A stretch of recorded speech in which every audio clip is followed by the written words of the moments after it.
నమస్తే SR7 TV news కి స్వాగతం. మావోయిస్టులకు సహకరిస్తే కఠిన చర్యలు తప్పవు అంటున్న ఏటూరు నాగారం ఏఎస్పీ శివం ఉపాధ్యాయ ఐపీఎస్. ములుగు జిల్లా వెంకటాపురం మండలం బోధాపురం గ్రామ పంచాయతీ పరిధిలోని సీతారామపురం గ్రామాన్ని ఏఎస్పీ ఏటూరు నాగారం శివం ఉపాధ్యాయ ఐపీఎస్ ఆధ్వర్యంలో సోమవారం కార్డాన్ అండ్ సర్చ్ తనిఖీలు నిర్వహించడం జరిగింది.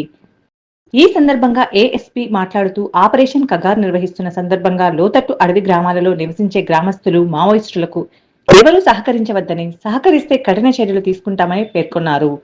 తమ బంధువులు ఎవరైనా మావోయిస్టు పార్టీలో ఉంటే లొంగిపోవాలని, జనజీవన స్రవంతిలో కలిసి జీవితాలను మార్చుకోవాలని ఈ సందర్భంగా అన్నారు. అపరిచిత వ్యక్తులు కానీ, అనుమానిత వ్యక్తులు కానీ ఎవరైనా గ్రామ పరిసర ప్రాంతాలలో సంచరిస్తే పోలీస్ వారికి తెలియజేయాలని కోరారు. రాబోయే వర్షాకాలంలో వాగులు ఉధృతంగా ప్రవహించే అవకాశం ఉన్నందున ప్రవహిస్తున్న వాగులు దాటొద్దని, ఎవరూ చేపల వేటకు వెళ్లొద్దని సూచించారు. ఈ సందర్భంగా గిరిజనులకు దోమతెరలు పంపిణీ చేయడం జరిగింది. ఈ కార్యక్రమంలో వెంకటాపురం ఎస్ఐ, సివిల్ పోలీసులు మరియు ఆలుబాక సిఆర్పీఎఫ్ సిబ్బంది పాల్గొనడం జరిగింది. Reporting by SR7 TV news reporter తుస్సా చంటి.